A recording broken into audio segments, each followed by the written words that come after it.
हाँ, उसमें 24 तारीख को हमारा वोट चोरी के ऊपर प्रदर्शन है।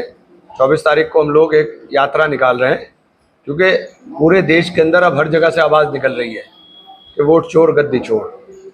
तो ये नारा पूरे देश में हिट हो गया, सुपर हिट। और ये बिहार के अंदर से जो चिंगारी जली है, ये पूरे देश के अंदर अलग जगाने का काम करेगी।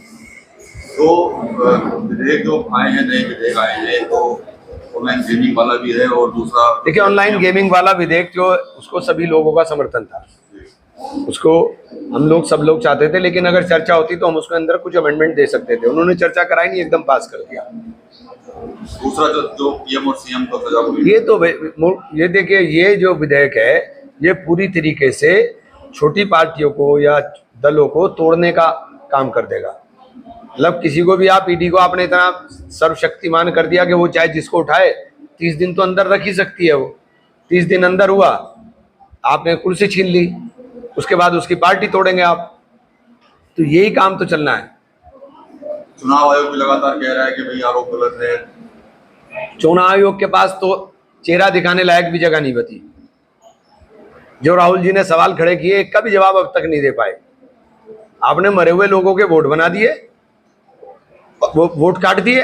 वो लोग जिंदा आ रहे हैं, जिन्होंने 24 में मतदान किया, आपने उनके वोट काट दिए, वो खड़े हुए हैं। एक साथ आपने 64 लाख वोट काट दिए।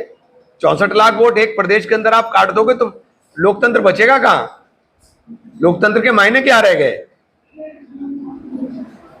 आपने अब इस तरह से अगर काम होगा तो लोकतंत्र नहीं बचेगा। और मैं तो सबसे कहना चाहता हूं कि वोट बनवाना और वोट डालना ये आपका अधिकार है। हमारे लोग नेताओं के चक्कर में रहते हैं कि नेता बनवाएगा, कार्यकर्ता बनवाएगा। भैया, अपना वोट अपना आप संभाल के रखो, क्योंकि कल को ये पता नहीं क्या कर दें। और आप वोट बनवाओगे तो कम से कम आपके डॉक्यूमेंट पूरे रहेंगे, कल को आपके पास सारी चीजें, सारे कागज पूरे रहेंगे। इसलिए लग जाओ अपने काम के ऊपर। अगस्त को भी आपने कहा था कि भाई कागज तैयार रखो। हाँ, बिल्कुल, अपने कागज तैयार रखो। ये पता नहीं है इनका, ये लोग क्या कर देंगे।